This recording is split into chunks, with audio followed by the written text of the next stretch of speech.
قرآن نازل نہیں ہوتا. اے نبی اے نبی اے نبی تیری مسجد میں بھی منافق ہے, تیری مسجد میں منافق ہے. چونکہ ہم اتحاد بین المسلمین کے قائل ہیں. حضرت عمر سے روایت یہ ہے کہ حضرت عمر فرماتے ہیں کہ بھائی مسجد میں ہر انسان آتا ہے, سب کلمہ پڑھتے ہیں, سب نبی نبی کرتے ہیں, سب اللہ اللہ کرتے ہیں, لیکن ہمیں کیسے پتا چلتا تھا کہ کون منافق ہے, کون مسلمان ہے, کون منافق ہے, کون مومن ہے, کیسے پتا لگاتے تھے ہم لوگ؟ تو حضرت عمر نے فرمایا کہ جب تک پتا نہیں چلتا تھا جب تک علی مسجد میں نہ تھے, لیکن جیسے ہی علی مسجد میں آ جایا کرتے تھے, جس کا چہرہ مسکراتا تھا تو مومن ہے, جس کا چہرہ مسکرایا کرتا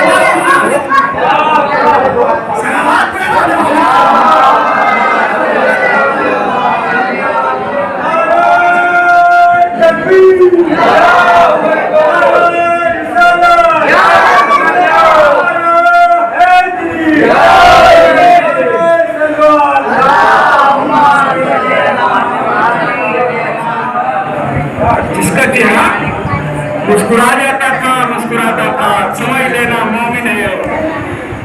بھائی تین چیزیں ہیں, ایک ہوتی ہے, ایک ہوتا ہے مشرک, ایک کافر, ایک منافق. تین چیزیں. جب بھی مشرک بولا جائے گا توحید کے مقابلے میں بولا جائے گا. جب بھی مشرک بولا جائے گا, مشرک کہتے ہیں اللہ کا شریک قرار دینا, دو اللہ ماننا, تین کو ماننا, کسی کو بھی شروع کر دینا, یہ ہے مشرک ڈیفینیشن. صحیح ہے. مشرک جب بھی بولا جائے گا تو کہاں بولا جائے گا, کس کے مقابلے میں بولا جائے گا؟ مشرک بولا جائے گا توحید کے مقابلے میں. کافر کہاں بولا جائے گا؟ کافر بولا جائے گا نبوت کے مقابلے میں. اور ایک ہوتا ہے منافق, توجہ چاہتا ہوں, ایک ہوتا ہے منافق. بھائی منافق کا کیسے پتا چلے کہ منافق کون ہے اور مومن کون ہے؟ بس ایک چیز ہے, جو علی کا نعرہ لگائے سمجھ لینا مومن ہے, جو علی کا نعرہ نہ لگائے سمجھ لینا منافق ہے.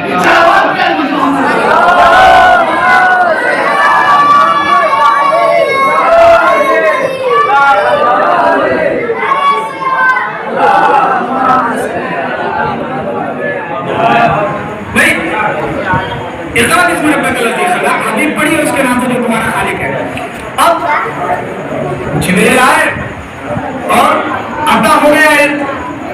اب نبی کہاں پہنچے؟ سب سے پہلے چچا کے دروازے پر گئے اور چچا کے دروازے پر سلام کیا اور کیا کہا؟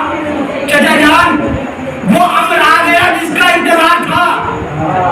چچا جان, حضرت ابو طالب کے پاس پہنچے, چچا جان وہ امر آ گیا جس کا انتظار تھا. تو کیا کہا جناب ابو طالب نے؟ کہا جو آپ کو اچھا لگے اس کو انجام دیتے رہو, جو آپ کو بہتر لگے وہ انجام دیتے رہو. اب پھر نبی نے یہ کہنا شروع کیا, تمہارے کچھ لمڑے, تمہارے کچھ جو ہے آپ آئے اور تمہارے کچھ دیکھ نہیں سکتے, میرا خدا سننے والا ہے. یہ سب جو چلتا رہا سلسلہ. اب بھائی مشرک بھی کب تک برداشت کرتے, مشرک کب تک برداشت کرتے؟ مسلمانوں میں اسلام کی ابتدا ہوئی ہے, مشرک کب تک برداشت کرتے؟ سارے اکٹھے ہو کر پہنچ گئے جناب ابو طالب کی بارگاہ میں. توجہ چاہتا ہوں, سارے مشرک اکٹھے ہو کر پہنچ گئے کہاں؟ جناب ابو طالب کی بارگاہ میں.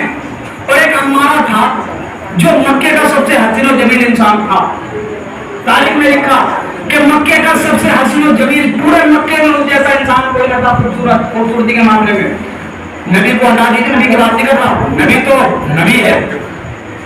عمار جو تھا سب سے حسین و جمیل انسان تھا.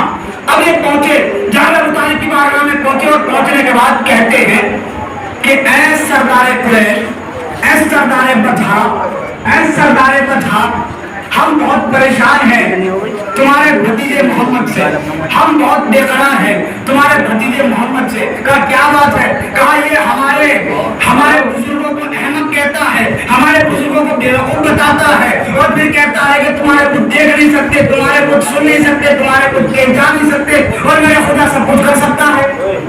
کہا اس کو روک لو, ایسا کرو کہ یہ جو امارہ ہے تم لے لو، محمد کو ہمیں دے دو۔